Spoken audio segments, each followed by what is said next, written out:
Welcome to part 3 of a short series. This is the part 3 of 3 of a short series on polynomial division, synthetic division with the factor and remainder theorems.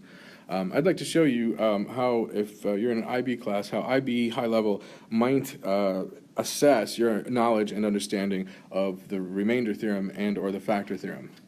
The first thing I'd like to do is to show you what most American students do, and even actually most American math teachers, because we are accustomed to studying the factor theorem and the remainder theorem in one direction. And what I mean by that is, if we see factor or remainder, we're going to use our synthetic division to get the factor or the remainder to work out the way it's supposed to. So this is how it would look if you ask an American teacher to help you with this kind of question. Just to review the algorithm of synthetic division, recall that what I'm going to do is I'm going to take the coefficients of the polynomial. Even though a and b are unknown, I'm going to leave them in their current place values. And then I'm going to take the 0 of the divisor, pop it in the box, and the synthetic division algorithm lets me do the long division without all the headaches. So the algorithm is drop the first coefficient, multiply by the number in the box, the 0 of the divisor. Negative 2 times 6 is negative 12. Then we add a minus 12. A plus a negative 12, if you will. Then we're going to multiply a minus 12 by negative 2, so we're going to bring that up to 24 minus 2a. We're going to add b to 24 minus 2a, which is, shockingly, 24 minus 2a plus b. I know this is tough. Now we go over here, negative 2, multiplied by 24 is negative 48. Negative 2 times 2a is positive 4a, and 4a into division. And yeah, you get it, multiply. So we get all these numbers right here, and I put a 0 right there because even though I don't know what a and b are, I know that x plus 2 is a factor. So I know this has to equal 0. Conclusion, 4a minus 2b minus 40 is equal to 0. This stuff here, plus 8, has to add up to the number 0. If I simplify this equation, and we simplify so we can make numbers smaller, easier to work with, I end up with 2a minus b is equal to 20.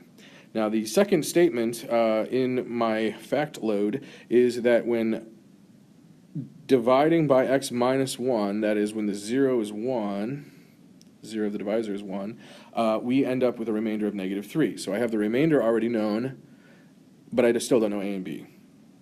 However, continuing with my algorithm, I would still just multiply 1 by 6, add 6 plus a, multiply that by 1, and then we're going to add the b, multiply that by 1, and we're going to add the 8.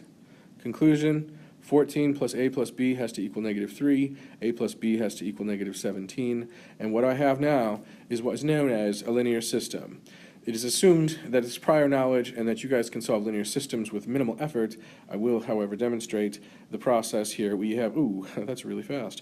We have the addition method, which is used to eliminate a variable, and this is set up nicely for me with the opposite b values here. So I'm going to add the two equations together. Question for thought. If you pause the video and after I ask this question, see if you can come up with an answer. Why does this work? In other words, how come I'm able to add this side to that side and add this side to that side and still have something that's true for me? I don't get it. Can you explain it? If you can, great. If you can't, then you have to ask yourself, am I just learning how to do math or am I trying to learn math? Anyway, pause the video and think about that if you like. Otherwise, here we go. I got a equals 1, which means that the b has to be equal to negative 18. Now, there are methods for checking this, but to keep the video brief, I'm too late, I'm going to leave out the part about how we check our answers to a later day. I'll discuss that in class a little bit more. For now, though, just looking at the second way of approaching this. This is how the rest of the IB kingdom of the world would respond to this kind of question. It's a direct application of the factor and remainder theorems, which, the part that's left out about the factor and remainder theorems, which is the most important part, is if we evaluate the function at the 0 of the divisor, we will have the factor or the remainder. If the remainder is 0, we have a factor. That's the factor theorem. So I just substitute negative 2 in everywhere I see an x, and I simplify and evaluate, and I end up with, whoa, look at that, 4a minus 2b, I recognize that. That's actually 2a minus b equals 20. So this is much quicker, much cleaner, more efficient than the algorithm of even synthetic division. So this is a cleaner way to get the result. And similarly, I can evaluate f of 1, knowing that the remainder is going to be negative 3, and it gives me the equation a plus b equals 17. I did talk about checking, and here's a fact. Since I used two unique approaches to expressing the same reality, I know my solutions are going to be correct because I revealed the same system both times. So if instead of you checking your answer, you decide to use two unique methods to get your answer, that qualifies as check. Finally, and I'm going to go through this one rather quickly, this is a little different than what we saw before, because in this scenario, we're given a polynomial, and they tell us that when x plus 1 is dividing into that polynomial, we have a remainder of 6, which is just like what we had in the previous exercise, but the previous exercise had two unknown coefficients and gave us two facts so that we could create two separate equations. Here, they only give me the one fact and tell me that I have to figure out the remainder when dividing by x plus 1. Well, even if I don't know where I'm going to go here, I'm going to take a leap of faith and just do with what I can. What I can do is apply the remainder theorem efficiently by evaluating f of negative 1. Knowing that the remainder is 6, I know that f of negative 1 is equal to 6. So everywhere I see an x, I put in a negative 1, and I simplify, and I end up with a plus b equals 10.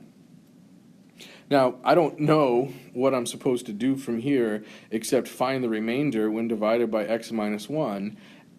I don't know what's going to happen, but I am going to try dividing by x minus 1 to at least express the remainder in terms of a and b, and then we'll see what happens. So as I do that, I start to reveal something that's rather revealing, I guess is the best way to put it. My remainder in terms of a and b is 4 plus a plus b. Do you see it yet? We just proved that a plus b is equal to 10. And a plus b exists in the expression as the remainder of f of 1, or rather, we're dividing by x minus 1. Since a plus b is equal to 10, I can just replace a plus b with 10 and get that the remainder is 14. An important distinction here is what makes this different is it's a slightly different twist on a previously explored problem. So we could do a bunch of these over and over again. It would be exercises. But the exercise becomes a problem when we have to adapt or modify our algorithm. The other thing to notice about this is the question is not asking for the value of a or b. And in fact, there are infinity different graphs that will have this polynomial with different a and b values that add up to 10. There's infinity graphs that have that. But all infinity of those graphs will have two things true. They have a point at negative 1, 6 and 1, 14. Always true. You can see, if you pause the video, you can see how I coded this so that the a and b values are tied together, and then as I change the a value, it's going to change the polynomial. And if you program this yourself, what you will observe is these 2 points are stationary. Every other part of the polynomial is going to move if I change the value of a and subsequently the value of b. So, I hope you find this valuable. Thanks for watching. Have a great day.